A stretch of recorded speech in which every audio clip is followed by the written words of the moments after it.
नमस्कार दोस्तों, स्वागत है आप सभी का एक बार फिर से हमारे यूट्यूब चैनल पे। मेरा नाम है सुमित मुरारी। आशा करता हूँ आप लोग अच्छे होंगे, आपकी तैयारी भी अच्छी चल रही होगी। देखिए, आगे बीएस नेगी जी की बुक को आगे बढ़ाते हुए आज मैंने यहाँ पे बीएस नेगी जी प्लस परीक्षावाणी, ठीक है। देखिए, बीएस नेगी जी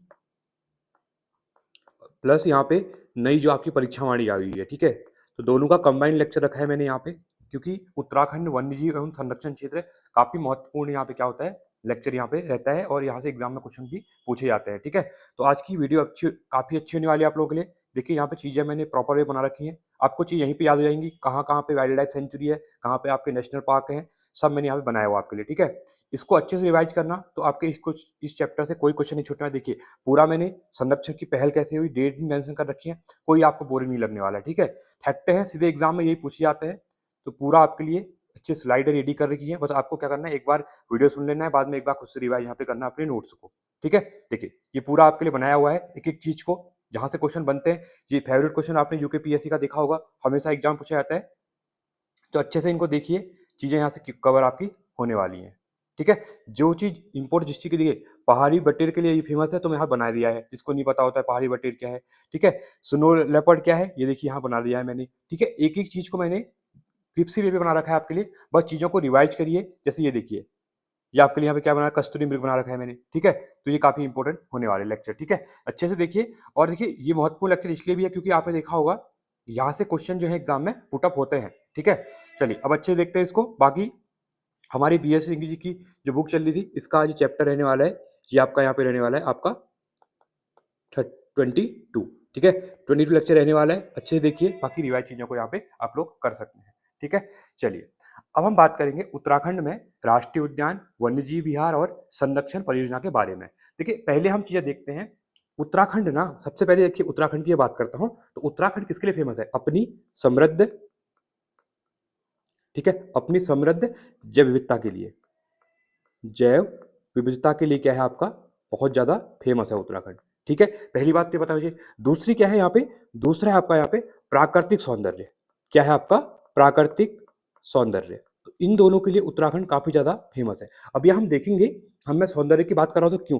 देखिए, यहाँ पे कॉर्बेट के अंतर्गत ना आपने देखा है, बहुत से ज्यादा क्या आते हैं, सैलानी आते हैं या टूरिस्ट आते हैं। इसी वजह से आते हैं क्योंकि यहाँ की जैव विविधता है, यहाँ की जो प्राकृतिक सौंदर्यता है, इसके देखने के लिए उत्तराखंड में लोग आते हैं। इसलिए उत्तराखंड में आप देखेंगे national park, wild life sanctuary काफी ज्यादा है, और यहाँ पे टूरिज्म बहुत ज्यादा देखने को आपको मिलता है, ठीक है। यहाँ पे आपको एशियाई बाघ, अगर एशियाई हाथी देखना हो, बाघ देखना हो, हिम तेंदुआ देखना हो, कस्तूरी मृग देखना हो, सब कुछ यहाँ पे आपको देखने को मिलने वाला है। चलिए, अब हम समझने का ट्राई करते हैं उत्तराखंड में संरक्षण का ढांचा कैसा है, ठीक है।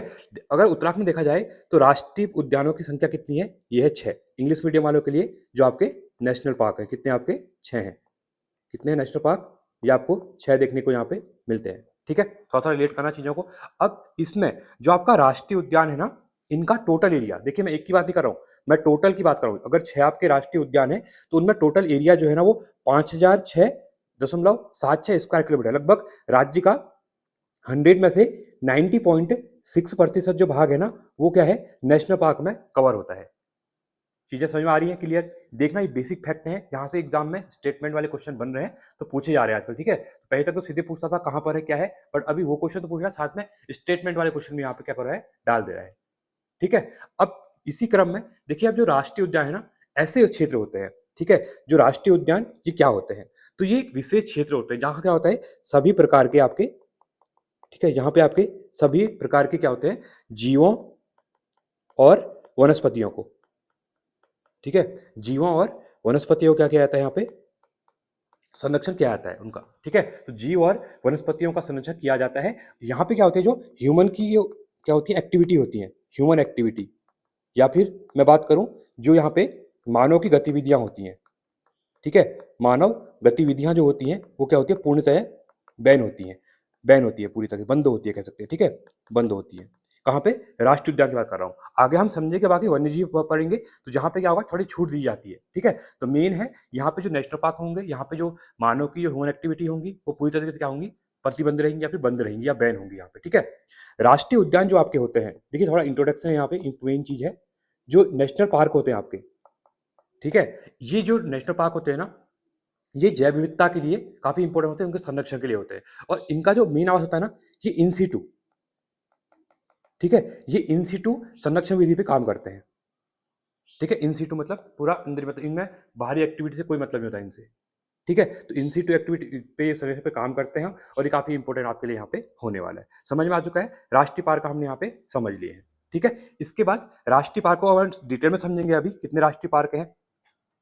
अगला आता है इसके बाद वन्यजीव विहार आते हैं। क्या आते हैं? वन्यजीव यहाँ पे विहार आते हैं। अब उत्तराखंड में कितने वन्यजीव विहार हैं? ये यहाँ आपके 7 है। कितने हैं? वन्यजीव विहार 7 है। कितने? जो वाइल्ड लाइफ है आपकी, वाइल्ड लाइफ कंजर्वेशन जो है कितनी है, वो आपकी यहाँ पे 7 देखने को मिलते हैं। ठीक है, ये इनका जो एरिया है ना वो 2683.73 स्क्वायर किलोमीटर में आपका ये फैला हुआ है। ठीक है, ये इंपॉर्टेंट है। 7 जो वन्यजीव विहार है ये यहाँ पे फैले हुए हैं, 2683.76 स्क्वायर किलोमीटर में ये फैले हुए हैं। ठीक है, अब ये भी क्या है, जैव विविधता के लिए इंपॉर्टेंट होते हैं। ये भी आपके क्या है, जैव विविधता के लिए इंपॉर्टेंट यहाँ पे माने जाते हैं। ठीक है, और ये भी आपके, ये भी इन सीटू पे काम करते हैं। बट एक चीज ये है, अब जैसे हमने नेशनल पार्क में देखा, यहाँ पे मानव की ह्यूमन गतिविधि बंद थी टोटल ना। अब यहाँ पे क्या होगा, इसमें जो ह्यूमन गति, यहाँ पे मानव की जो गतिविधियां होंगी ना, कुछ हद तक छूट मिलती है यहाँ पे। आपने देखा होगा ना, अगर आप लोग भी कहीं नंदौर के आसपास रहते होंगे, नंदौर वाइल्ड लाइफ सेंचुरी जो है, या केदारनाथ वन्यजीव या गोविंद वन्यजीव विहार, स्कूना नदी, विंसर, मसूरी, नंदौर, ये जितने हैं, इनमें आपने देखा होगा ना, आसपास के जो गांव होते हैं वो लकड़ी के लिए जा सकते हैं यहाँ पे। इसलिए ह्यूमन जो आपका एनिमल ह्यूमन कॉन्फ्लिक्ट देखने को यहीं पे मिलता जाता है।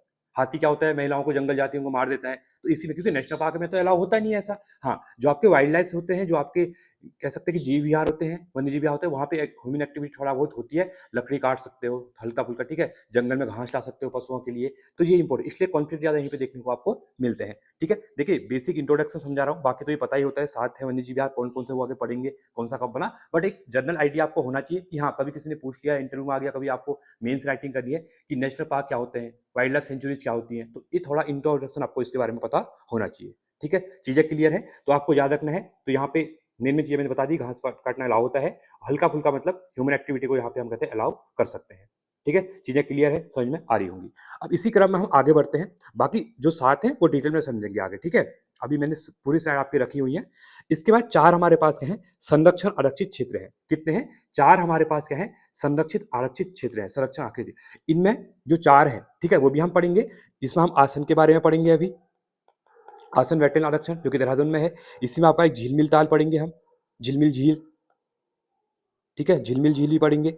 इसी में एक हम पढ़ेंगे सीतावनी कंजर्वेशन जो कि नैनीताल में है। ठीक है, इसी के बाद एक है आपका नैना देवी, ये काफी इंपॉर्टेंट है, Naina Devi Himalayan park, conservation park. ठीक है, जो कि आपका नैनीताल में है, ये हम आगे पढ़ने वाले हैं क्रम में। ठीक है, इसके बाद एक है आपका जयमंडल आरक्षित क्षेत्र। एक क्या है आपके पास, जयमंडल आरक्षित क्षेत्र है। ये भी इंपॉर्टेंट क्यों है, क्योंकि जयमंडल आरक्षित क्षेत्र इसलिए फेमस है ना, क्योंकि उत्तराखंड के अंतर्गत इसको क्या किया हुआ है, इसको आपका यूनेस्को के द्वारा भी इसका क्या है, सिलेक्ट इसको किया गया आपके सूची में। ठीक है, तो यहाँ से क्वेश्चन बनते एग्जाम में, तो आपको याद यहाँ पे रखना है इसके बारे में।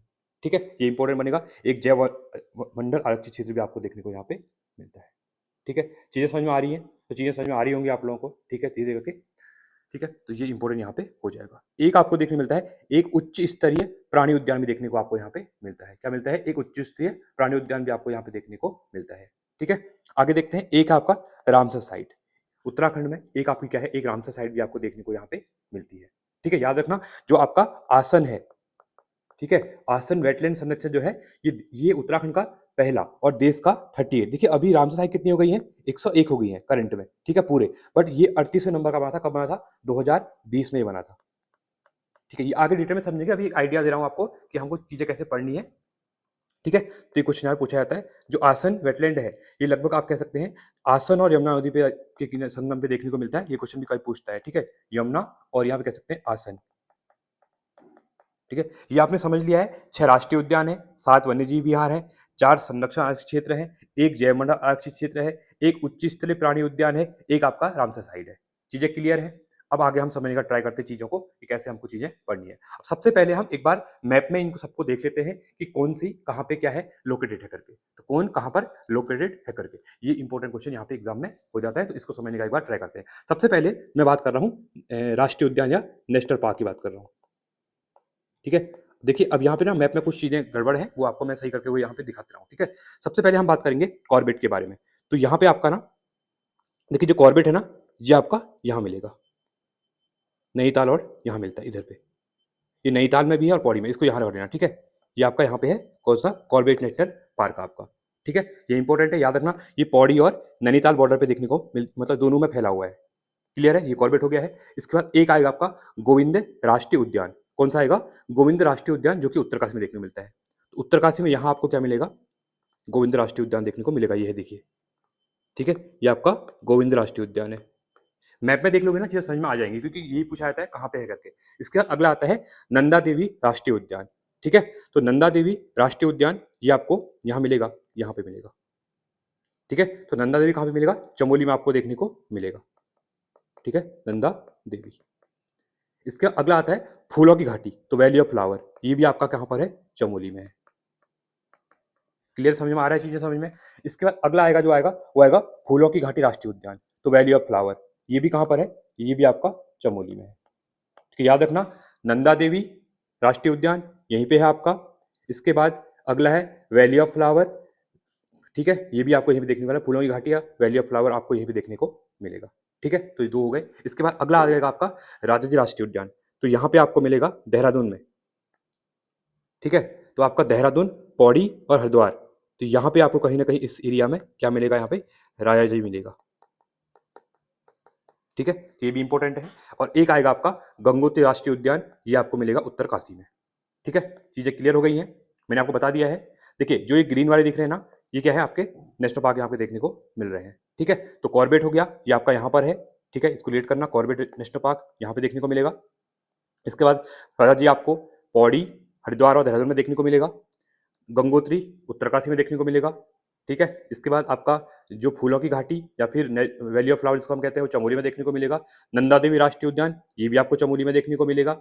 एक आपका पड़ेगा यहाँ पे गंगोत्री, ये आपका उत्तरकाशी में देखने को मिलेगा, ठीक है। एक आप गोविंद है, ये भी आपको उत्तरकाशी में देखने को यहाँ पे मिलेगा। चीजें क्लियर है, ठीक है। अब हम आगे समझने का ट्राई करते हैं। अब इसके बाद जो हमारे क्या थे, इसमें हमारे वन्यजीव विहार थे। क्या थे आपके, वन्यजीव विहार थे। तो इसी में एक आता है गोविंद वन्यजीव विहार। यहाँ पे वन्यजीव देखिए, वन्यजीव बने हुए हैं ना यहाँ पे, ये भी आपका कहाँ है, उत्तरकाशी में है।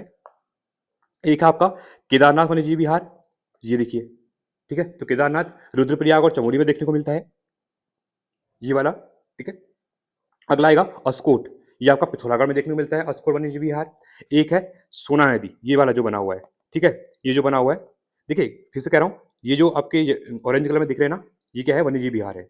जो ग्रीन दिख रहे हैं, ये आपके क्या है, नेशनल पार्क है, ठीक है। तो याद रखना, सोना नदी कहाँ पर, पौड़ी में है। विंसर आपको कहाँ पर मिलेगा, अल्मोड़ा में देखने को मिलेगा, ठीक है। इसी क्रम में अगला है मसूरी, तो मसूरी वाला आपको यहाँ दिख रहा है, देखिए ये वाला देहरादून में मिलेगा मसूरी वाला आपको, ठीक है। और एक है नंदौर वन्यजीव विहार, तो नंदौर आपका ये मिलेगा चंपावत और नैनीताल में, इस एरिया में देखने को मिलता है, यहाँ पे देखने को मिलता है इस एरिया में, ठीक है। तो इनने यहाँ दिखा दिया, इसको कुछ नहीं, नंदौर को आप यहाँ कर लो, क्लियर है। ये चंपावत और आपका क्या है, दूसरा आपका नैनीताल, यहाँ पे मिलता है। और सबसे नया है, 2012 में ही बना था आपका, ठीक है। बाकी आगे समझेंगे चीजें डिटेल में, पर मेन आपको समझा दिया मैंने कहाँ पे लोकेटेड क्या है करके, ठीक है। समझ में आया होगा आपको, तो एक बार फिर से रिवाइज करिए इनको, बाकी हम आगे बढ़ते हैं।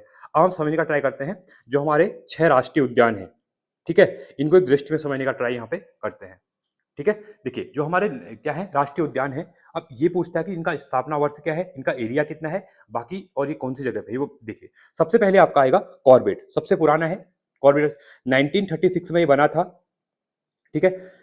इसका जो टोटल एरिया है, ये बहुत बार पूछा जाता है, 520.82 किलोमीटर स्क्वायर इसका क्या है, एरिया है। और ये जनपद में फैला हुआ है, पौड़ी और नैनीताल में ही फैला हुआ है। सबसे ज्यादा टूरिस्ट आपको यहीं पे देखने को मिलते हैं, ठीक है।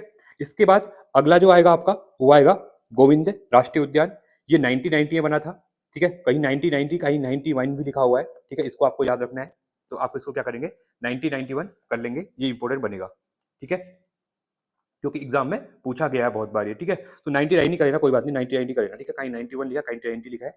इसके बाद 472 किलोमीटर स्क्वायर में फैला हुआ है, और ये कहाँ पर देखने को, ये आपका उत्तरकाशी में देखने को यहाँ पे मिलता है, ठीक है।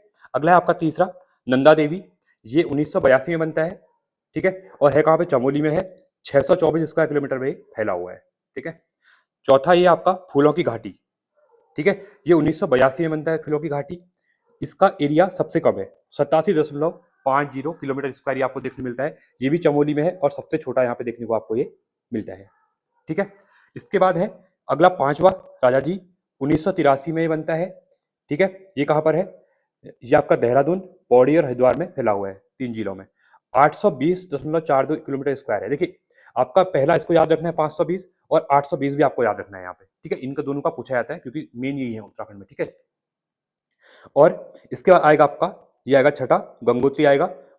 1989 में बना था, 2390। देखिए, अब सबसे ज्यादा जो एरिया है ना इसी का है, तो उत्तरकाशी में देखने को मिलेगा और सबसे बड़ा है। तो क्वेश्चन पूछता है बहुत बार, ये आपने यूकेपीएससी यूके एग्जाम दिए होंगे, तो हर एग्जाम में ये क्वेश्चन पूछा जाता है कि उत्तराखंड का सबसे बड़ा राष्ट्रीय उद्यान कौन सा है। तो ये आपका है उत्तरकाशी में कौन सा, गंगोत्री राष्ट्रीय उद्यान। इसका जो एरिया है वो है 2390 किलोमीटर स्क्वायर आपको देखने को मिलता है। सबसे छोटा बोलेगा राष्ट्रीय उद्यान तो फूलों की घाटी राष्ट्रीय उद्यान है, जो कि चमोली में है। इसका एरिया 87.50 किलोमीटर स्क्वायर आपको देखने को यहाँ पे मिलता है। ठीक है, ये हमने एक ओवरव्यू यहाँ पे ले लिया है। अब हम इनको समझने का ट्राई करते हैं एक एक करके। देखिए, सबसे पहले हमारा आएगा, सबसे इंपॉर्टेंट है कॉर्बेट राष्ट्रीय उद्यान। कौन सा है आपका? कॉर्बेट राष्ट्रीय उद्यान है। देखिए, मैंने यहाँ बना भी दिया है। अब इसको देखते आप समझ गया होगा, समझ गए होंगे आप लोग कि किस चीज के लिए फेमस है। ये शेर के लिए आपकी फेमस है। ठीक है, यहाँ पे आपको देखने को यहाँ पे पक्का मिलते हैं। सबसे पहले हम बात करेंगे, इसे इतिहास के बारे में समझने का ट्राई करते हैं। एशिया का पहला राष्ट्रीय उद्यान देखने को मिलता है आपको, इसकी स्थापना 1986 में देखने को मिलती है, हैली नेशनल पार्क। ठीक है, इसी क्रम में ये भारत के साथ साथ, भारत का तो है ही, एशिया का, ठीक है, ये एशिया का पहला राष्ट्रीय उद्यान देखने को मिलता है पूरे एशिया में। ठीक है, तो एशिया और भारत का पहला राष्ट्रीय उद्यान, 1936 में इसकी स्थापना होती है, हैली नेशनल पार्क के नाम से इसकी स्थापना यहाँ पे देखने को मिलती है। ठीक है, इसके बाद 1957 में महान प्रकृति प्रेमी जिम कॉर्बेट के नाम पे इसका नाम क्या कर दिया, इसका नाम जिम कॉर्बेट यहाँ पे, या कॉर्बेट राष्ट्रीय उद्यान यहाँ पे रख दिया गया। ठीक है, इंपॉर्टेंट है, याद रखना, क्वेश्चन बहुत बार पूछा जाता है इसके बारे में। ठीक है, स्वतंत्रता के बाद इसका नाम जो रखा गया था वो रामगंगा नेशनल पार्क रखा गया था, राम गंगा नेशनल पार्क रखा गया था, बट बाद में इसको फिर से चेंज कर दिया गया। ठीक है, तो इंपॉर्टेंट है, ये पूछा जाता है। इसका विस्तार की बात करूं तो पौड़ी गढ़वाल में लगभग इसका 312.76 किलोमीटर स्क्वायर देखने को मिलता है, और नैनीताल में लगभग 208.8 किलोमीटर स्क्वायर देखने को मिलता है। तो टोटल हमने बात की, अभी टोटल कितना हो जाएगा इसका, ये हो जाएगा 520.82 किलोमीटर स्क्वायर इसका एरिया हमको देखने को यहाँ पे मिल जाएगा। ठीक है, अब कुछ भौगोलिक विशेषताएं हैं इसकी, वो भी हम देखने का ट्राई करते हैं। तो पहली बात तो यह क्वेश्चन पूछता है, प्रवेश द्वार कौन सा है इसका, ढिकाला है, जो कि नैनीताल में देखने को मिलता है। इसके मध्य में पाटलीदून है, पाटलीदून घाटी देखने को मिलती है। इसी के साथ ही इसमें पश्चिमी रामगंगा नदी का यहाँ से कहते हैं बहती है। तो ये क्वेश्चन पूछा जाता है एग्जाम में। ठीक है, तो राष्ट्रीय जो कॉर्बेट राष्ट्रीय उद्यान है, इसके मध्य में क्या है, पाटलीदून है। यहाँ पे आपको कॉर्बेट वाटर फॉल भी देखने को मिलेगा, और पश्चिमी रामगंगा नदी भी यहाँ पे क्या होती है, बहती है। ठीक है, ये इंपॉर्टेंट क्वेश्चन यहाँ पे एग्जाम में हो जाता है आपके लिए।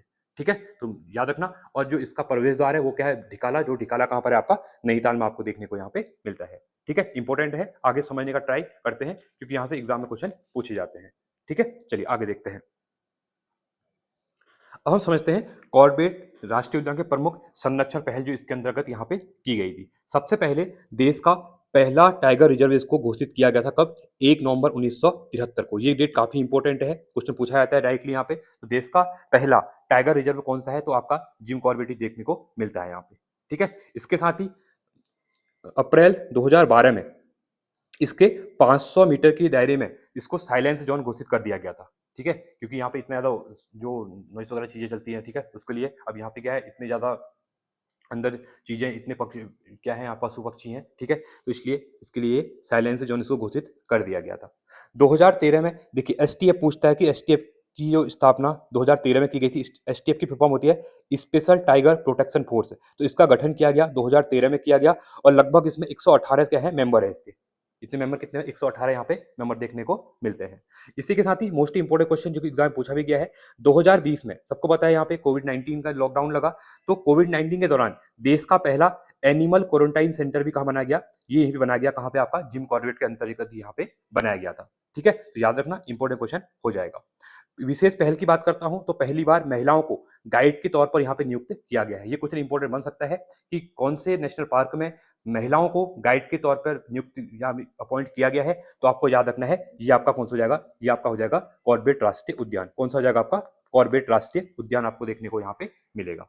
ठीक है, तो ये मेन चीजें थी, आई होप आपने चीजें समझ ली होंगी, काफी इंपॉर्टेंट यहाँ पे हो जाएगा। तो ये भी याद रखना, ये जितनी भी डेट मैंने लिखी हुई है ये काफी इंपॉर्टेंट है, यहाँ से पूछी जाती है। अब आगे समझने का ट्राई करते हैं। देखिए एक चीज इसमें इंपॉर्टेंट है, सब क्वेश्चन पूछता है उत्तराखंड में सबसे ज्यादा,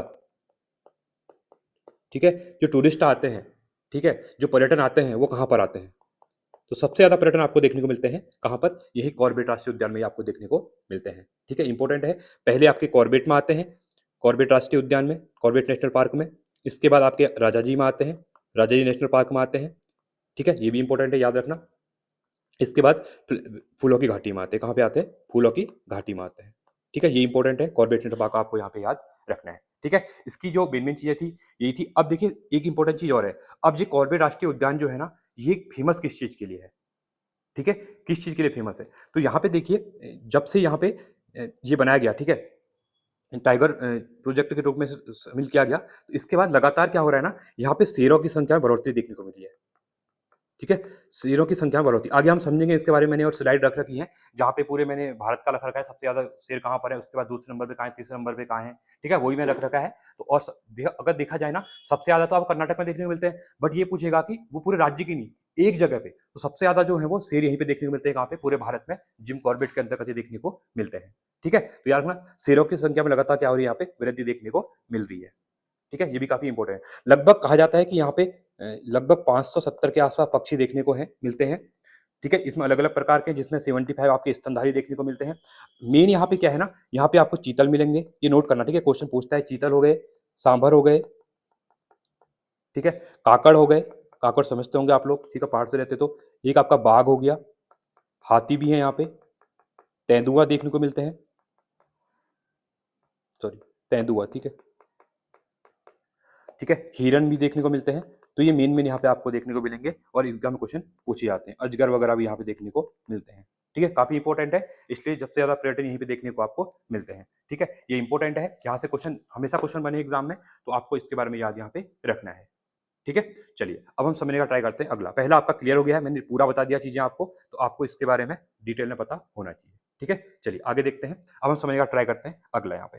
अब हम बात करेंगे गोविंद राष्ट्रीय उद्यान के बारे में। किसके बात करेंगे हम, गोविंद राष्ट्रीय उद्यान के बारे में बात करने वाले हैं। अब देखिए जो गोविंद राष्ट्रीय उद्यान है ना, ये कहाँ पर है, ये आपका उत्तरकाशी में देखने को मिलता है। आपको कहाँ पे, उत्तरकाशी में आपको देखने को ये मिलता है। ठीक है, उत्तरकाशी जनपद में है और लगभग इसका एरिया कितना है, ये है आपका 472 किलोमीटर स्क्वायर। मैंने आगे भी कराया था, आगे कराने का मतलब मेरा ये था कि आपको थोड़ा चीज याद रहे। जब आप 2-3 बार वीडियो में सुन लेंगे ना, तो आपको इनका एरिया भी यहाँ पे क्या हो जाएंगे, याद हो जाएंगे। ठीक है, 1991 में ये बनता है आपका, या 1990 जो कहते हो। ठीक है, किसी बुक में अलग दिया है, किसी में अलग।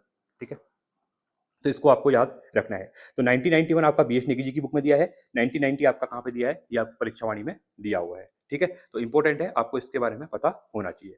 अब यहाँ पे इंपॉर्टेंट ये है ना, अब इस जो ये पार्क है, ठीक है, राष्ट्रीय उद्यान, इसके बीच से एक नदी बहती है, तो वो कौन सी है, वो आपकी टॉन्स नदी है। कौन सी है आपकी, वो आपकी टॉन्स नदी है, क्वेश्चन पूछता है। तो देखिए 1990 में जो ministry of environment forest and climate जो चेंज है, ठीक है, तो उसके अनुसार इसको, इसकी स्थापना यहाँ पे की गई थी। ठीक है, ये क्वेश्चन पूछता है कि जो उत्तर, जो आपका गोविंद राष्ट्रीय उद्यान है, तो पर्यावरण वन एवं जलवायु परिवर्तन मंत्रालय जो है, ठीक है, उसके द्वारा 1990 में इसकी स्थापना यहाँ पे की गई थी। तो ये आपको इसके बारे में याद रखना है, तो इंपॉर्टेंट क्वेश्चन यहाँ पे हो जाएगा। ठीक है, पीसीएस वगैरह में भी इससे क्वेश्चन पूछे जाते हैं बार बार, तो आपको इसके बारे में याद रखना है। तो क्वेश्चन पूछा था इसके बीच से कौन सी नदी का उद्गम होता है, तो आपको याद रखना टॉन्स नदी का होता है। ठीक है, नामकरण की बात करें तो स्वतंत्रता सेनानी गोविंद वल्लभ पंत जी के नाम पे इसका नाम किया गया, गोविंद राष्ट्रीय उद्यान किया गया था। संचालन की बात करते हैं तो राजाजी राष्ट्रीय उद्यान देहरादून द्वारा इसका संचालन किया जाता है। ठीक है, इसका संचालन कौन करता है, जो राजाजी राष्ट्रीय उद्यान देहरादून में है, उसके द्वारा इसकी स्थापना यहाँ पे की जाए, उसकी मतलब इसके द्वारा संचालन इसका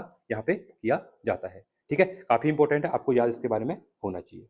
ठीक है, इसी क्रम में अगर हम बात करते हैं तो भौगोलिक क्षेत्र की बात करते हैं, तो टॉन्स नदी का उद्गम मैंने आपको बता ही दिया है और पहले ही इसके बारे में। ठीक है, ये इंपॉर्टेंट है, इसको आईएमपी कर लेना।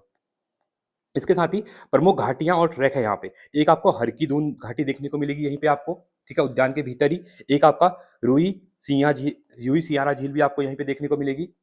इसके साथ ही ओसला व तालुका भी क्या है यहाँ पे, वन विश्राम गृह है, ये क्या है आपके वन विश्राम गृह भी आपको यहाँ पे देखने को मिलते हैं। ठीक है, ये इंपॉर्टेंट है, तो ये क्वेश्चन पूछ सकता है। क्वेश्चन कोई पूछेगा ओसला और तालुका क्या है, ये क्या है, वन विश्राम गृह बने हुए हैं, कहाँ पर, ये बने हैं गोविंद राष्ट्रीय उद्यान के भीतर।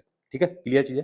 प्रमुख जीवों की मैं बात करूं, देखिए सब कुछ यहाँ पे आपका होगा, एक स्लाइड में आपकी सब चीजें हो गई हैं। ठीक है, प्रमुख जीवों की बात करता हूं तो स्नो लेपर्ड जिसको हम हिम तेंदुआ कहते हैं, भूरा भालू, कस्तूरी मृग, ये सब आपको यहाँ पे देखने को मिलते हैं। ठीक है, इसी के अंतर्गत आपको एक क्या मिलेगा देखने को, यहीं पे आपको मिलते हैं भोजपत्र देखने को मिलते हैं, भोजपत्र के लिए फेमस है। देवदार के पेड़ आपको देखने को मिलेंगे। ठीक है, ये आपको याद रखना है। इसी के साथ ही आपको बांज के भी पेड़ यहाँ पे देखने को इसके अंतर्गत देखने को मिलते हैं। ठीक है, इसलिए इंपॉर्टेंट है। और खासकर अभी यहाँ पे जो इसका मेन काम हो रहा है ना इसके अंतर्गत, तो यहाँ पे अभी क्या हो रहा है आपका, हिम तेंदुओं के लिए बनाया जा रहा है ये।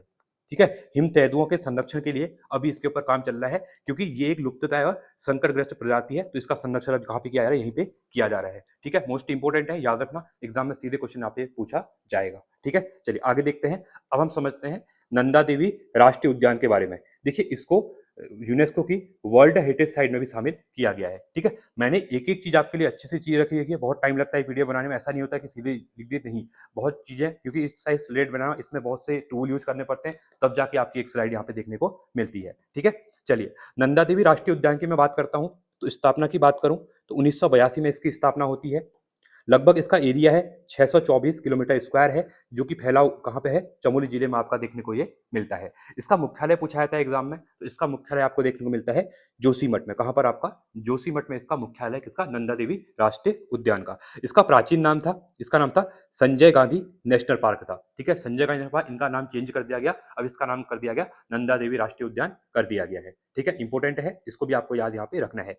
इसी क्रम में इसकी वैश्विक जो पहचान मिली ना, वो मिलती है आपको 1988 में मिलती है। कब, क्यों मिलती है, यूनेस्को के द्वारा विश्व धरोहर स्थल को घोषित कर दिया जाता है। ठीक है, याद रखना, काफी इंपॉर्टेंट यहाँ पे हो जाएगा।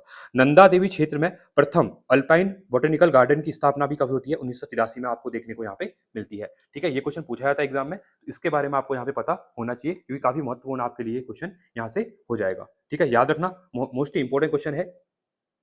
तो इसको 1988 में क्या किया गया था, यूनेस्को की विश्व धरोहर साइट इसको घोषित कर दिया गया था। ठीक है, ये इंपॉर्टेंट है। इसके साथ ही प्रमुख जीव की बात करूं तो हिमालयन भालू यहाँ पे देखने को मिलते हैं, स्नो लेपर्ड यहाँ पे देखने को मिलते हैं, मोनाल यहाँ पे देखने को मिलते हैं, कस्तूरी मृग भी आपको यहाँ पे देखने को मिलते हैं।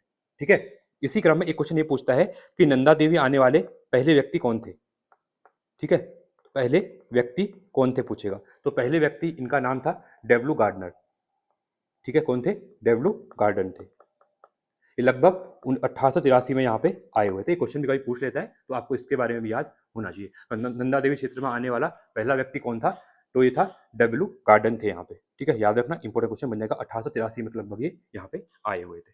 ठीक है, तो याद रखना, ये मेन चीजें आपको मैंने बता दी। तो यहाँ पे जो मेन मिलेगा, मोनाल मिलेंगे, कस्तूरी मृग मिलेंगे, हिमालयन भालू देखने को मिलेंगे, तो ये इंपॉर्टेंट यहाँ पे हो जाएगा। ठीक है, आगे बढ़ते हैं। मेन याद रखना, इससे ये क्वेश्चन यही पूछता है, यूनेस्को ने इसको कब वर्ल्ड हेरिटेज साइट बनाया, तो 1988 में बनाया। ठीक है, ये इंपॉर्टेंट यहाँ से हो जाएगा। चलिए आगे देखते हैं। अब हम बात करेंगे फूलों की घाटी के बारे में। देखिए, पूरा आपके लिए अच्छे से मैंने चीजें बनाई हुई है। The valley of flower book किसने लिखी थी, फ्रैंक एस स्माइथ के द्वारा 1931 में लिखी गई थी। याद रखना, इन्हीं के द्वारा इसे खोज भी यहाँ पे की जाती है। ठीक है, चलिए अब इसको समझने का ट्राई करते हैं, और यहाँ से भी इंपॉर्टेंट चीजें आपके लिए कुछ मेन चीजें समझ में आने वाली हैं।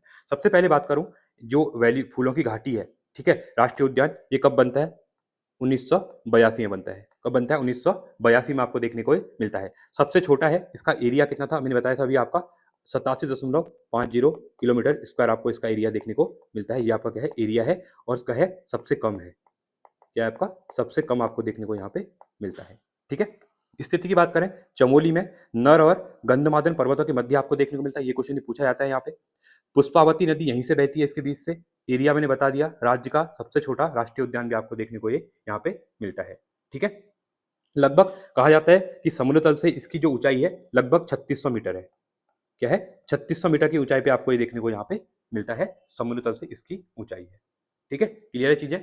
आगे देखते हैं, पौराणिक नाम की बात करूं तो स्कंद पुराण में नंदकानन, मेघदूत में अलका। ठीक है, मेघदूत, अलका, भिंडार घाटी भी इसको कहा जाता था।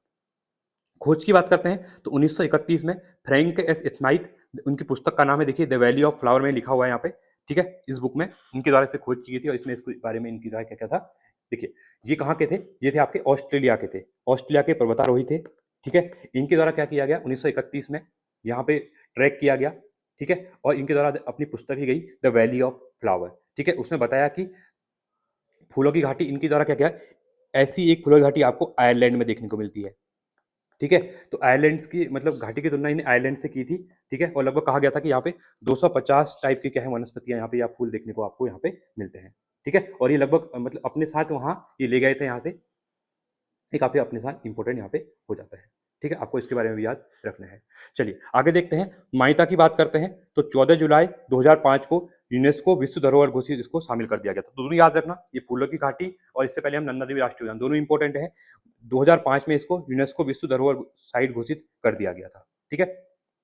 फैक्ट की बात करते हैं तो 1939 के अंतर्गत वनस्पति विज्ञानी थे एक मार्गरेट लेक की यहाँ पे क्या हो गई, मृत्यु हो गई थी। ये यहाँ पे जा रहे थे तो इनका यहाँ से चट्टान से पैर फिसलता है और इनकी यहीं पे मृत्यु हो जाती है, मार्गरेट लेक की, ठीक है। ये एक वनस्पति विज्ञानी थे, तो ये भी आपको याद यहाँ पे रखना है, ये भी इंपॉर्टेंट क्वेश्चन बन जाता है, ठीक है।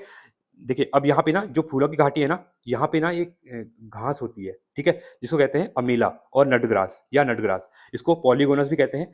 इसका खरपतवार के कारण यहाँ पे फैलाव ज्यादा हो रहा है, तो ये कहीं ना कहीं ये इसके लिए खतरे की घंटी एक मान सकते हैं, क्योंकि इससे क्या हो रहा है ना, जो मेन वनस्पतियां वो खत्म हो रही है, क्योंकि ज्यादातर एरिया में ना ये घास फैल रही है, ठीक है। नटग्रास जो अमीला वगैरह होता है, आपके खेतों में भी देखा होगा ना, उत्तराखंड में ये लगभग खेतों में भी होता है। तो ये इसका जो विस्तार ज्यादा कहाँ पे हो रहा है, ये वहीं पे देखने को मिल रहा है आपका, कहाँ पर, आपका फूलों की घाटी के अंतर्गत देखने को यहाँ पे मिल रहा है, ठीक है। यहाँ पे इंपॉर्टेंट क्वेश्चन है, आपको इसके बारे में याद होना चाहिए, ठीक है। चलिए आगे समझने का ट्राई करते हैं, अब हम कुछ मेन मेन चीजों को और आगे देखते हैं यहाँ पे, ठीक है। अब हम बात करेंगे राजा जी राष्ट्रीय उद्यान के बारे में, हम समझने का ट्राई करते हैं, ये भी इंपॉर्टेंट है, ठीक है। देखिए मोतीचूर 1935, चीला 1977, राजा जी 1948, इन सबको मिला के राजा जी राष्ट्रीय उद्यान, ये क्वेश्चन पूछता है राजा जी राष्ट्रीय उद्यान को किन किन चीजों से मिला के यहाँ पे बनाया गया है, तो आपको याद रखना है ये तीन, मोतीचूर, चीला और राजा जी, इन तीनों को मिला के राजा जी राष्ट्रीय उद्यान बनाया गया। कब बनाया गया, 1983 में ये बनाया गया, ठीक है। तो राज्य का प्रथम वन्यजीव संरक्षण केंद्र जो मोतीचूर था वन्यजीव, ठीक है, इसकी स्थापना की गई थी 1935 में की गई, जहाँ पे देहरादून के अंतर्गत इसकी स्थापना यहाँ पे की गई थी, ठीक है।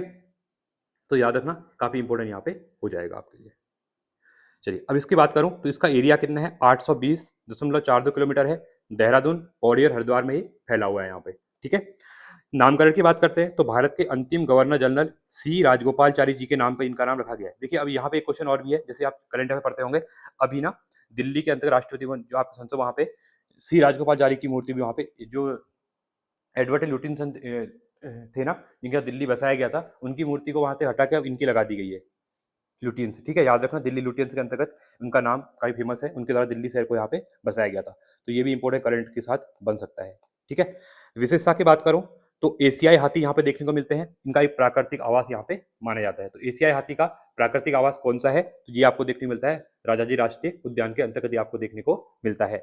टाइगर रिजर्व की बात करते हैं तो देखिए अप्रैल 2015 में, हमने अभी जब पढ़ा था 1973 में, देश का पहला टाइगर रिजर्व कौन सा था, हमारा कॉर्बेट था। अब जो आपका जो राजा जी है, ठीक है, इसको देश का 48वां टाइगर रिजर्व बनाया गया था, ठीक है, और राज्य का दूसरा। तो पहला तो हमने पढ़ लिया था कॉर्बेट है, ठीक है, याद होनी चाहिए चीजें, अभी पढ़ के आए हम लोग आगे, ठीक है। तो इसी क्रम में अप्रैल 2015 में इसको राज्य का दूसरा टाइगर रिजर्व घोषित कर दिया गया, और ये देश का 48वें नंबर का था। तो अभी करंट में कितने हैं, चलो कमेंट करिए आप लोग, ठीक है। 57 है, 58 है, 59 है, या फिर 60 है, ये आप लोग बताएंगे, ठीक है। रामसर साइड मैंने बता दिया, उत्तराखंड में 1 है, अभी आगे और पढ़ेंगे। टोटल अभी भारत में दिखाया जाए तो 101 है। समझ में आ रहा है, चीजें क्लियर हो रही होंगी, ठीक है। हम आगे बढ़ने का ट्राई करते हैं, आगे समझने का ट्राई करते हैं, ठीक है। तो ये मेन मेन चीजें आपके लिए यहाँ पे इंपॉर्टेंट हो जाएंगी। चलिए आगे देखते हैं, अब हम बात करेंगे गंगोत्री राष्ट्रीय उद्यान के बारे में। हम यहाँ पे क्या करेंगे, बात करने वाले हैं, किसके बारे में, गंगोत्री राष्ट्रीय उद्यान के बारे में हम यहाँ पे क्या करेंगे, बात करने वाले हैं, ठीक है। चलिए ये है आपका, देखिए अब सबसे राज्य का सबसे बड़ा राष्ट्रीय उद्यान अगर पूछेगा तो यही है आपका कौन सा, गंगोत्री राष्ट्रीय उद्यान। लगभग इसका एरिया है 2390 किलोमीटर स्क्वायर का एरिया इसको देखने को आपको मिलता है, ठीक है। इसकी स्थापना कब होती है, 1989 में इसकी स्थापना यहाँ पे आपको देखने को मिलती है, ठीक है। ये इंपॉर्टेंट है, कौन से राज्य कौन से डिस्ट्रिक्ट में है, उत्तरकाशी में आपको देखने को ये मिलता है। कहाँ पर, उत्तरकाशी में देखने को मिलता है। 1989 उत्तरकाशी हिम तेंदुओं के संरक्षण के लिए फेमस है। उद्यान से लगी भैरव घाटी लंका में देश का पहला हिम तेंदुआ संरक्षण केंद्र, ये क्वेश्चन बहुत बार पूछ लिया गया है, ठीक है। तो हिम तेंदुआ संरक्षण केंद्र कहाँ पे बन रहा है, भैरव घाटी लंका जो है वहीं पे देश का पहला हिम तेंदुआ संरक्षण केंद्र यहाँ पे स्थापित किया गया है। ये क्वेश्चन एग्जाम में बनेगा, काफी महत्वपूर्ण यहाँ पे हो जाता है, ठीक है। पर्यटन की सुविधा है यहाँ पे, 7 अप्रैल 2017 को पर्यटनों के ऑनलाइन प्रवेश हेतु देश के प्रथम सिंगल विंडो सिस्टम पथिक का उद्घाटन भी यहाँ पे किया गया, ठीक है, ये क्वेश्चन भी एग्जाम में पूछ सकता है, तो इसके बारे में भी आपको याद होना चाहिए। सबसे बड़ा है और मेन चीज देखिए, सबसे बड़ा होने के साथ साथ इसका जो मेन है ना, ये वाला पॉइंट इंपॉर्टेंट है। ये 2-3 पेपर में पूछ लिया गया है अभी। ठीक है, तो क्लियर है, ये हमारे राष्ट्रीय पार्क यहाँ पे क्लियर हो गए हैं। ठीक है, अब हम समझेंगे यहाँ पे जो 7 वन्यजीव अभ्यारण्य है उनके बारे में हम समझने का यहाँ पे ट्राई करते हैं। चलिए, अब जैसे हमने पहले पढ़ा था वैसे हम एक बार इनको भी देख लेंगे, फिर इनकी डिटेल में इनके बारे में पढ़ने वाले हैं। गोविंद राष्ट्रीय उद्यान, सॉरी गोविंद राष्ट्रीय वन्यजीव विहार, ठीक है, ये क्या है, गोविंद वन्यजीव विहार है। ठीक है, वन्यजीव अभ्यारण्य कहेंगे या विहार कहेंगे, एक ही होता है। ठीक है, 1955 में बनता है, पहला होता है। अब क्वेश्चन पूछता है, जैसे नेशनल पार्क पूछता है पहला कौन सा था, जिम कॉर्बेट था, कॉर्बेट राष्ट्रीय उद्यान था, वैसे क्वेश्चन पूछता है कि देश उत्तराखंड का पहला वन्यजीव अभ्यारण्य कौन सा है, तो आपका यही है, वो गोविंद वन्यजीव अभ्यारण्य। इसका एरिया 485.9 किलोमीटर स्क्वायर है, उत्तरकाशी में, और सबसे पुराना है, यहाँ पे लिखा हुआ है मैंने। ठीक है, ये आपके लिए मेंशन किया हुआ है। इसके बाद आपका केदारनाथ वन्यजीव विहार 1972 में 975.23 किलोमीटर स्क्वायर, 20। ठीक है, अब देखिए ये सबसे बड़ा है, क्वेश्चन पूछता है सबसे बड़ा वन्यजीव अभ्यारण्य। क्वेश्चन जैसे पूछेगा ना सबसे बड़ा राष्ट्रीय उद्यान कौन सा है, तो आप गंगोत्री कहेंगे। ऐसे पूछेगा सबसे बड़ा वन्यजीव विहार कौन सा है, तो आपका ये हो जाएगा केदारनाथ वन्यजीव विहार हो जाएगा। ठीक है, 975.20 किलोमीटर स्क्वायर में है, रुद्रप्रयाग चमोली में ये फैला हुआ है। इसके बाद अगला आता है अस्कोट, 1986 में 600 किलोमीटर स्क्वायर में फैला हुआ है, जो कि आपका पिथौरागढ़ में है। देखिए यहीं से एक यात्रा भी होती है, अस्कोट टू आराकोट यात्रा, आपने सुना होगा इसके बारे में। ठीक है, इसको याद रखना, पहाड़ सस्ता कराती है, शिखर पाठक जी की है जो। आगे देखते हैं, सोना नदी की बात करते हैं। सोना कहाँ से है, पौड़ी से है। ठीक है, मैं तो याद करने की बता रहा हूँ। 1987 में 301.18 किलोमीटर स्क्वायर हो जाएगा। अगला है विंसर, 1988 में अल्मोड़ा में देखने को मिलता है, 47.70 किलोमीटर स्क्वायर में आपको एरिया इसका देखने को मिलता है। इसके बाद है मसूरी वन्यजीव विहार, सबसे छोटा आपको ये देखने को मिलेगा, याद रखना, सबसे बड़ा केदारनाथ, सबसे छोटा आपका मसूरी हो जाएगा। 1993 में बनता है, और इसका एरिया खाली 10.82 किलोमीटर स्क्वायर में ये फैला हुआ है। कहाँ पर है आपका, देहरादून में है आपका। ठीक है, अगला आएगा सबसे लेटेस्ट जो बना था वो नंदौर था, 2008 में बना, सॉरी 2012 में बना, नॉट 8, 269.95 किलोमीटर इसका एरिया है। ये नैनीताल और चंपावत में, देखिए बहुत सी बुकों में खाली नैनीताल दिया हुआ है, नहीं, ये चंपावत और नैनीताल दोनों में है। ठीक है, जो आपका टनकपुर के आसपास का जो एरिया, टनकपुर के बाद जो आपका पूरी बेल्टा आती है, ये नंदौर नदी जो आती है, ठीक है, नैनीताल के आसपास, ठीक है, ये पूरा फैला हुआ है उस बेल्ट में, याद रखना। बनबसा के जो पूछा पुराना जंगल है पीछे साइड पे, बनबसा और खटी वाला, वो पूरा यहाँ पे फैला हुआ है। ठीक है, याद रखना, ये इंपॉर्टेंट यहाँ पे हो जाएगा आप लोगों के लिए। तो ये मेन चीज़ है, बाकी रिलेट चंपावत, उधम सिंह नगर और नैनीताल आसपास के लोग रिलेट कर रहे होंगे। ठीक है, तो इसको याद रखना। तो नंदौर आपका नैनीताल और चंपावत दोनों में फैला हुआ है। ठीक है, क्योंकि मैं जनवरी में आप लोग टेलीग्राम जुड़े होंगे, तो जनवरी के आसपास मैंने इसके अंदर जाके आपकी इस फोटो भेजी थी मैंने यहाँ से आपको। ठीक है, तो उसमें लिखा भी था कि नंदौर चंपावत डिस्ट्रिक्ट में करके, तो याद रखना ऐसे चीज़ें को रिलेट करना, तो इंपॉर्टेंट यहाँ पे हो जाएगी आप लोगों के लिए। ठीक है, अब इनको हम समझने का ट्राई करते हैं एक एक करके। अब देखिए प्रमुख अभ्यारण्यों को हम एक डिटेल में समझने का ट्राई करते हैं। तो पहला है आपका कस्तूरी मृग संरक्षण के लिए बात करूँ तो पहला आपका केदारनाथ वन्यजीव विहार। ठीक है, केदारनाथ वन्यजीव विहार, तो इसको समझने का एक बार हम लोग यहाँ पे कहते हैं ट्राई करते हैं। ठीक है, तो इसकी स्थापना 1972 में होती है, रुद्रप्रयाग चमोली में यह स्थित है। यह राज्य का सबसे बड़ा क्या है, अभ्यारण्य है। ठीक है, सबसे बड़ा अभ्यारण्य है, ये भी इंपॉर्टेंट क्वेश्चन। राज्य का सबसे अधिक राज्य का क्षेत्र वाला, देखिए अभी हमने बताया था ना, ये देखिए सबसे बड़ा एरिया जो है, यही मैं बात कर रहा हूँ। ठीक है, विशेष रूप से हिमालय कस्तूरी मृग के संरक्षण हेतु इसको स्थापित यहाँ पे किया गया है। ठीक है, याद रखना, काफी इंपॉर्टेंट यहाँ पे हो जाएगा। मुख्यतः यहाँ पे सुन लेपर्ड भी देखने को मिलते हैं। ठीक है, हिमालयन काला भूरा भालू सब देखने को मिलते हैं यहाँ पे, कस्तूरी मृग देखने को मिलेगा, काकड़ जंगली सुअर सब कुछ देखने को मिलते हैं यहाँ पे। ठीक है, और मेन जो है हिमालयन कस्तूरी मृग के संरक्षण के लिए इसको यहाँ पे बनाया गया है। ठीक है, याद रखना, ये क्वेश्चन पूछा गया था पहले, पीसीएस 2021 में क्वेश्चन यहाँ पे पूछा गया था यहाँ पे। ठीक है, आगे देखते हैं, अगला है आपका अस्कोट वन्यजीव विहार 1986। देखिए मैंने ऊपर लिखा हुआ है, ये नहीं कि आप कहेंगे सर आपने पहले यहाँ पे गोविंद वन्यजीव नहीं पढ़ाया, सीधे केदारनाथ में, ये कस्तूरी मृग के लिए है। तो ये भी फेमस है, ये दोनों कस्तूरी मृग के लिए बनाए गए हैं। ठीक है, तो अस्कोट वन्यजीव विहार पिथौरागढ़ में स्थित है आपका। विशेषता क्या है, राज्य में सर्वाधिक कस्तूरी मृग आपको यहीं पे पाए जाते हैं। कहाँ पर, अस्कोट में, जो पिथौरागढ़ में आपको देखने को मिलता है। ठीक है, 1986 में बनाया जाता है, लगभग 600 वर्ग किलोमीटर क्या है इसका एरिया आपको देखने को यहाँ पे मिलता है। ठीक है, यहाँ पे क्या मेन क्या है, हिम बाग मिलते हैं यहाँ पे। ठीक है, उसके बाद आपका मोनाल मिलेगा, पहाड़ी तीतर यहाँ पे देखने को मिलता है, मोनाल देखने को मिलते हैं। ठीक है, ये मेन चीजें हैं, आपको याद रखना है। सर्वाधिक यहीं पे देखने को कस्तूरी मृग आपको यहीं पे देखने को मिलेंगे। ठीक है, ये मैंने बनाया भी है। ठीक है, इसको याद रखना। चलिए आगे देखते हैं। अब प्रमुख अभ्यारण्यों की बात करो विशेष प्रजाति के लिए जो है, उसमें एक है आपका मसूरी वन्यजीव विहार 1993 में बनता है, देहरादून में स्थित है, सबसे छोटा इसका एरिया 10.82 किलोमीटर स्क्वायर है। पुराना नाम इसका विनोक माउंटेन क्वेल, याद रखना, ये क्वेश्चन पूछा जाएगा एग्जाम में, ठीक है। विशेषता की बात करते हैं, विलुप्त घोषित माउंटेन क्ले को, जिसको हम पहाड़ी बटेर कहते हैं, को अंतिम बार यहीं पे दिखा गया था, विलुप्त हो गई है और लास्ट टाइम कुछ पूछा जाता है कहाँ पे देखी गई, तो इसी के अंतर्गत यहाँ पे देखी गई थी। कहाँ पे? मसूरी वन्यजीव विहार के अंतर्गत, ठीक है। लगभग 11 किलोमीटर स्क्वायर कहेंगे, मतलब, ठीक है। सबसे छोटा यहाँ पे देखने को मिलता है, तो आपको याद रखना। तो अंतिम बार जो माउंटेन क्लुएल थी, ठीक है, जिसको पहाड़ी बटेर कहते हैं, ये अंतिम बार यहीं पे देखी गई थी। ये क्या है? ये विलुप्त घोषित हो चुकी है अभी, ठीक है, याद रखना। अगला देखते हैं, अब आएगा गोविंद वन्यजीव विहार। कौन सा आएगा? गोविंद वन्यजीव विहार आएगा। इसकी स्थापना 1975 में होती है, सबसे पुराना यही है, उत्तरकाशी में स्थित है। स्नो लेपर्ड परियोजना 1990 और 91 में तहत प्रतिबंधित संरक्षित क्षेत्र को घोषित कर दिया गया था। ये क्वेश्चन पूछा जाता है एग्जाम में, ठीक है। साटी दाढ़ी वाले गिद्ध के लिए प्रसिद्ध है, क्वेश्चन पूछा जाएगा दाढ़ी वाले गिद्ध के लिए कौन सा वन्यजीव विहार प्रसिद्ध है, तो वो आपका गोविंद वन्यजीव विहार आपको देखने को यहाँ पे मिलता है, ठीक है। चीजें क्लियर है, समझ में आ रही होंगी। आगे बढ़ते हैं, अब हम देखते हैं, अब हम बात करें यहाँ पे संरक्षण आरक्षित क्षेत्र, ठीक है। देखिए, बाकी जैसे आप कहेंगे नंदौर आपने क्लियर नहीं बताया, तो नंदौर इतना सीधे नंदौर का ये पूछता है किसके लिए फेमस है, ऐसे कुछ नहीं पूछता है, ठीक है। 2012 में इसकी स्थापना होती है। नंदौर नदी नैनीताल और चंपावत के आसपास फैला हुआ है। उधम सिंह नगर बॉर्डर भी यहाँ पे आता है। यहाँ पे आपको सिंपल मिलेगा, बाघ मिलेंगे, लंगूर मिलेंगे और हाथी मिलेंगे, और इतना ही फेमस है। बाकी इसमें कुछ ऐसा कुछ इंपॉर्टेंट यहाँ पे है नहीं, तो इसलिए मैं नहीं करवा रहा हूँ। यहाँ पे सीधे ये बोलता है नंदौर कौन से डिस्ट्रिक्ट में है और इसका ये स्थापना कब हुई थी, बस, ठीक है। स्मार्ट तैयारी कीजिए, सब कुछ नहीं पढ़ना होता है, क्योंकि जो चीज एग्जाम पूछी जा रही है ना, क्योंकि 3-4 साल का एनालिसिस किया हुआ है मैंने, उसके बाद चीजों आपको समझा रहा हूँ मैं, ठीक है।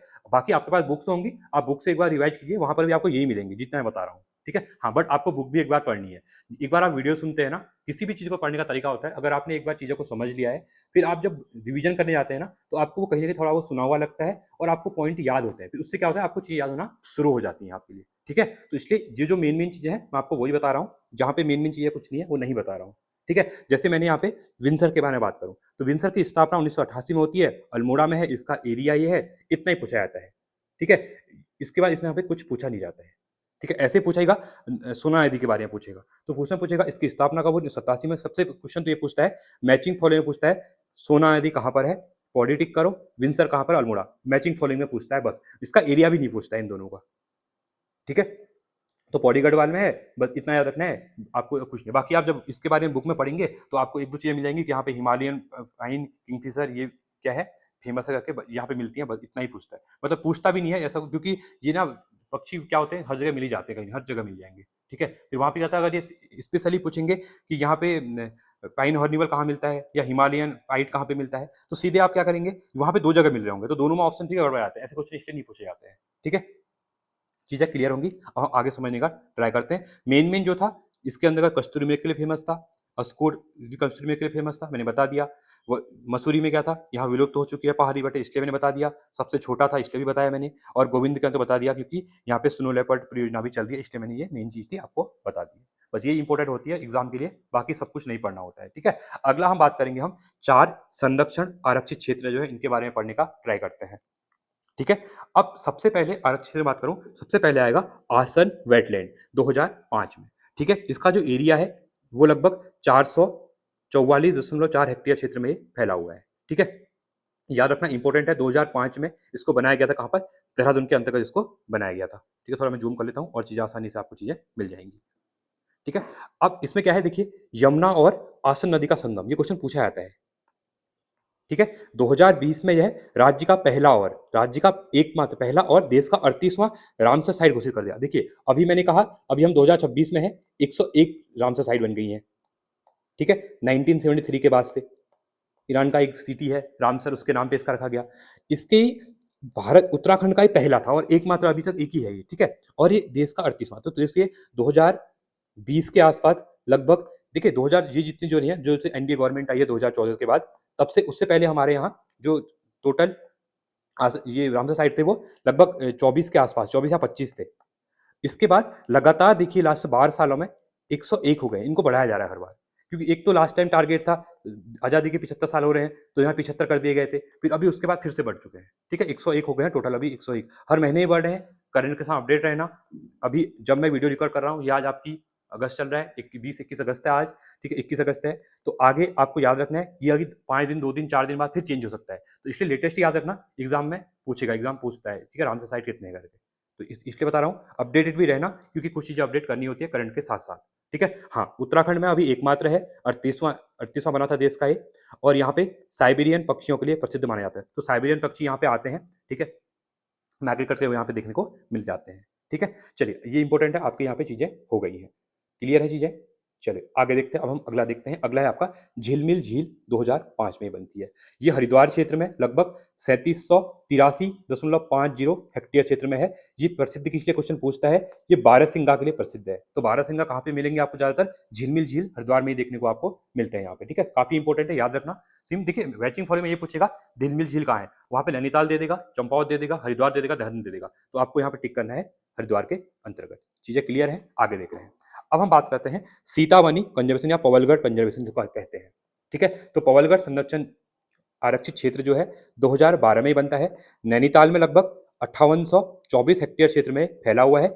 जनवरी 2024 में इसका नाम क्या कर दिया, सीतावनी कर दिया गया। ये इंपॉर्टेंट आपके लिए हो जाएगा, ठीक है। तो इसका नाम पहले पवलगढ़ था, इसका नाम अभी सीतावनी कंजर्वेशन कर दिया गया है। तो इसके बारे में भी आपको याद होना चाहिए, इतना ही पूछेगा, ठीक है। कब किया गया, 20 जनवरी के आसपास किया गया था, जनवरी के करंट अफेयर था, हाँ 2024 में, याद रखना। नैनीताल में है, मोस्ट इंपोर्टेंट क्वेश्चन यहाँ पे आपके लिए हो जाएगा। सीतावनी संरक्षण निधि इसका नाम कर दिया गया है, ठीक है। अगला देखते हैं, नैना देवी हिमालयन बर्ड। देखिए, मुझे लग रहा है कि चीजें आपको याद भी हो रही होंगी, मैं बार बार चीजों को बता रहा हूँ ना, ऐसे आपको याद, एग्जाम में यही करना होता है, सीधे आता है वहाँ पे। इतना उत्तराखंड के एग्जाम में ना समझने की चीज कुछ है ही नहीं, थोड़ा बहुत रट्टा मारना पड़ता है, ठीक है। तो नैना देवी हिमालयन बर्ड 2015 में नैनीताल में लगभग 11,191.9 हेक्टेयर क्षेत्र में फैला हुआ है। लगभग 600 पक्षी प्रजातियां यहाँ पे निवास करती हैं, ये इंपॉर्टेंट है, ठीक है, क्योंकि इसका एरिया बहुत ज्यादा है। लगभग इसका हेक्टेयर क्षेत्र में, इसका अगर आप किलोमीटर स्क्वायर में देखते हैं, वर्ग किलोमीटर स्क्वायर में लगभग 111.9 वर्ग किलोमीटर स्क्वायर, मतलब स्क्वायर किलोमीटर आपका एरिया देखने को मिलता है। तो ये बहुत बड़ा एरिया है, ठीक है। तो इसको आपको याद रखना, क्वेश्चन पूछेगा आपका Naina Devi Himalayan bird conservation reserve कहाँ पर है, तो आपको याद रखना नैनीताल के अंतर्गत आपको ये देखने को मिलता है। तो इंपॉर्टेंट यहाँ पे आपके लिए हो जाएगा, ठीक है। क्लियर है, चीजें समझ में आपको आ रही होंगी, ठीक है। चलिए आगे देखते हैं। अब हम समझने का ट्राई करते हैं कुछ मेन चीज। अब हम जैव मंडल एवं प्राणी उद्यान की यहाँ पे बात कर लेते हैं, ठीक है, इंपॉर्टेंट है। अब जैव मंडल आरक्षित से इसलिए फेमस है ना, क्योंकि यहाँ से क्वेश्चन एग्जाम में पूछा गया है, ठीक है। देखिए, जो जैव मंडल सुरक्षित क्षेत्र है, ये विश्व धरोहर है। देखिए, 1988 में इसको यूनेस्को की मैन एंड बायोस्फीयर में शामिल किया गया था। MEB का फुल फॉर्म है मैन एंड बायोस्फीयर रिजर्व, याद रखना, इसको शामिल किया गया है। नंदा देवी बायोस्फीयर रिजर्व का जो क्षेत्र है 1988 में बनता है। 5860 किलोमीटर इसका एरिया है यहाँ पे, ठीक है। तो वनस्पतियों, जीव जंतुओं और सूक्ष्म जीवों की विविधता और एकता को बनाए रखने के लिए इसकी स्थापना यहाँ पे की जाती है, ठीक है। इसका क्या होता है, शिक्षा, जागरूकता और प्रशिक्षण के लिए इसकी चीजें बनाई जाती है। तो यूनेस्को काम ही ऐसा करता है, ठीक है। तो यूनेस्को का काम ही ये होता है, जहां जहां इसको लगता है कि हाँ चीजें प्रॉपर वे में करनी है, वो हर चीज के लिए काम होता है। ये बायोस्फीयर के लिए काम करेगा, ये शिक्षा के लिए काम करेगा, ये पर्यावरण के लिए काम करेगा, ठीक है। शिक्षा में लोगों को जागरूक करेगा, चीजें ट्रेनिंग देगा, सबके लिए यहाँ पे काम ये करता है, ठीक है। तो उत्तराखंड के अंतर्गत अगर हम बात करें इसके बारे में, तो ये लगभग चमोली, ये याद रखना, ठीक है, जो बता रहा हूँ ये मोस्ट इंपॉर्टेंट है। चमोली प्लस बागेश्वर प्लस पिथौरागढ़ में, ये 3 जिलों में फैला हुआ है। ये 3 जिलों में फैला हुआ है, याद रखना। आपका नंदा देवी जो बायोस्फीयर रिजर्व है, चमोली, बागेश्वर, पिथौरागढ़ में ये फैला हुआ है। इसका एरिया मैंने आपको बता दिया है, ठीक है। तो इसी के में नंदा देवी जो आपका यहाँ पे जैव मंडल आरक्षित सुरक्षित क्षेत्र है, ठीक है, इसकी स्थापना 1988 में की गई थी। नंदा देवी नेशनल पार्क, ठीक है, नंदा देवी फूलों की घाटी, ये दोनों इसके अंतर्गत ही आते हैं, याद रखना, ये क्वेश्चन इंपॉर्टेंट है, ठीक है। ये क्वेश्चन इंपॉर्टेंट है, ये दोनों इसके अंतर्गत देखने को आपको मिलते हैं, ठीक है। तो ये जयमंडी जो क्षेत्र है ना, इसके अंतर्गत आपको नंदा देवी राष्ट्रीय उद्यान जो चमोली में है और फूलों की घाटी राष्ट्रीय उद्यान जो है चमोली में है, इन दोनों को, ठीक है, 1988 और 2005 यूनेस्को की विश्व धरोहर शामिल इनको किया गया है। तो याद रखना, काफी इंपॉर्टेंट है, ठीक है। ये दोनों आप काफी मोस्ट ज्यादा इंपॉर्टेंट आपके लिए यहाँ पे हो जाएंगे, ठीक है। और यूनेस्को ने इसको MEB man and biosphere reserve में शामिल यहाँ पे किया गया है, समझ में आ रहा है, चीजें क्लियर है। इसी क्रम में एक आपको मिलेगा यहाँ पे गोविंद बल्लभ पंत उच्च स्तरीय प्राणी उद्यान 1995। तो ये कहाँ पर है, ये क्वेश्चन पूछा जाता है। ये लगभग इसका एरिया जो है 4.63693 किलोमीटर स्क्वायर में फैला हुआ है। नैनीताल में आपको देखने को मिलता है। यहाँ पे प्रमुख जो जीव है वो है साइबेरियन टाइगर, लेपर्ड, तिब्बती भेड़िया वगैरह आपको देखने यहाँ पे मिलेंगे। तो इंपॉर्टेंट है, याद रखना, तोते, बतख भी वगैरह आपको यहाँ पे देखने को मिलते हैं। ठीक है, इंपॉर्टेंट है, तो चीजें क्लियर, आपको चीजें हो रही होंगी। ठीक है, चलिए आगे देखते हैं, आगे समझने का ट्राई करते हैं। अगला है, देखिए अब कुछ इंपॉर्टेंट करंट बेस पे है और यहाँ से क्वेश्चन एग्जाम में आए हुए हैं। ठीक है, ये बता देता हूँ। देखिए, बाघ गणना की थी 2022 में, लगभग उत्तराखंड में 560 बाघ हैं। याद रखना, देखिए 560 बाघ हैं। अब सबसे ज्यादा पूछा जाता है कहाँ पर है, तो मध्य प्रदेश में है। ठीक है, आई थिंक मैंने अभी आपको स्टार्टिंग में जब बताया था ना, मैंने शायद वहाँ पे कर्नाटका बोल दिया था। कर्नाटका इसलिए बोला क्योंकि उत्तराखंड से ज्यादा है, रिलेट करना है इसको। ठीक है, सबसे ज्यादा इसलिए बोला था उत्तराखंड में, सबसे ज्यादा वहाँ पे नहीं है, सबसे ज्यादा एमपी में है। ठीक है, क्योंकि यहाँ पे नेशनल पार्क भी इतने ज्यादा है, सबसे ज्यादा देखने को मिलते हैं भारत में। तो वहाँ पे मैंने ये कहा था आपको, शायद मुझे याद नहीं है, शायद मैंने कर्नाटका बोल दिया था। हाँ, कर्नाटका है, बट कर्नाटका में 3 ज्यादा है। यहाँ पे 560 है, यहाँ पे 563 है। तो पहले नंबर पे आपका एमपी आएगा, जहाँ पे 785 है। ठीक है, दूसरे नंबर पे कर्नाटका है, जहाँ से 563 है। तीसरे नंबर पे उत्तराखंड है, जहाँ पे 560 है। तो इसके 3 ही ज्यादा थे इसके। ठीक है, अभी मेरे को लग रहा है जो नई गणना आएगी तो शायद यहाँ पे उत्तराखंड में दूसरे नंबर पे आ जाएगा करके। ठीक है, तो याद रखना, सबसे ज्यादा बाघ गणना, बाघ कहाँ पर है, 785 मध्य प्रदेश में है। और अब इसमें एक इंपॉर्टेंट ये है ना, अब देखिए ये जो एमपी है ना, अब एमपी के अंतर्गत 10 नेशनल पार्क होंगे, 11 होंगे, 12 होंगे, तो टोटल का है ये 785। तो ऐसे कर्नाटका में भी होंगे, ऐसे उत्तराखंड में भी बहुत ज्यादा है। हमें हमने 6 नेशनल पार्क हमने पढ़े। तो इसी क्रम में पूछेगा ना, सर्वाधिक बाघ वाला टाइगर रिजर्व कौन सा है, तो ये कॉर्बेट है। इन सब में मध्य प्रदेश के जितने भी होंगे, कर्नाटक के जितने भी होंगे, इनमें सबसे ज्यादा अगर एक इंडिविजुअल की बात करेंगे, सबसे ज्यादा बाघ आपको कॉर्बेट में देखने को मिलते हैं पूरे भारत में। तो ये याद रखना, ये जो मैं बोल रहा हूँ चीजों को समझो। मैं कह रहा हूँ कि मध्य प्रदेश में, जैसे उत्तराखंड में कितने हैं, 6 नेशनल पार्क हैं। ठीक है, तो इसी क्रम में या टाइगर रिजर्व जितने भी होंगे, तो कहने का मतलब ये है कि मध्य प्रदेश में 785 बाघ हैं ओवरऑल, कर्नाटका में 563 बाघ हैं ओवरऑल, उत्तराखंड में 560 है। बट अगर इंडिविजुअल की एक जगह की बात करेंगे, सबसे ज्यादा जो बाघ है वो कॉर्बेट के अंतर्गत है।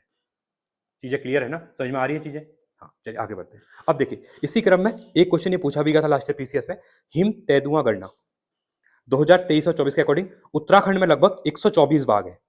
कौन से वाले बाघ, हिम तेंदुओं की बात कर रहा हूं मैं, जो हिम तेंदुए हैं, स्नो लेपर्ड जो हैं। ठीक है, वो कितने, 124 है, ये डेटा पूछा गया था। और सबसे ज्यादा मिलते हैं आपको लद्दाख में। कहां पे, सबसे ज्यादा लद्दाख मिलेंगे, 477 मिलेंगे।